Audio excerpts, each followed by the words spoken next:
আমি শপথ করিতেছি যে মানুষের সেবায় সর্বদা নিজেকে নিয়োজিত রাখিব।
বাংলাদেশের নাগরিক হিসাবে আমাদের সবারই সচেতন উচিত। বিশেষ করে আমরা এই পানিতে কখনো বোতল, প্লাস্টিক জাত দ্রব্য ফেলবো না এবং কাউকে ফেলতে দেব না।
সবাই মিলে দারুণের যে একটা স্পিড আছে সেটা 2-4 ঘন্টাতেই তারা দেখাই দিছে যে 2-4 ঘন্টাতেই ওরা পুরা খালটা পরিষ্কার করে ফেলছে।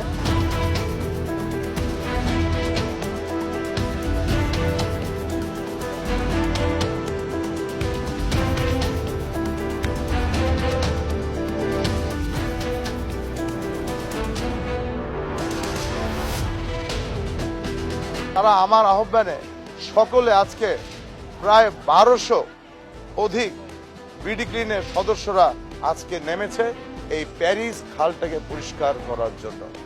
এই প্যারিস খালে এক সময় লঞ্চ চলতো, এই প্যারিস খালে এক সময় নৌকা চলতো।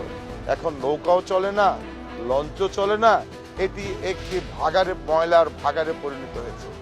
আজকে এই বিডি ক্লিনের সদস্যরা আমরা সকলে মিলে এখান থেকে sofa, জাজির, lab, television, fridge, suitcase আর ময়লা তো আছেই, সব আমরা উদ্ধার করেছি এখান থেকে।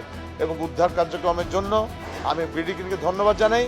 শুধু প্যারিস খাল না, প্যারিস খালের আশেপাশে প্রায় 2 থেকে 3 কিলোমিটার 3 নম্বর ওয়ার্ডের, এবং আমি দেখেছি আমাদের 4 নম্বর ওয়ার্ড, 5 নম্বর ওয়ার্ডের এই কানেক্টিভিটিগুলোকে সরানোর জন্য সবাই কাজ করছে এবং এই অভিযান অব্যাহত থাকবে।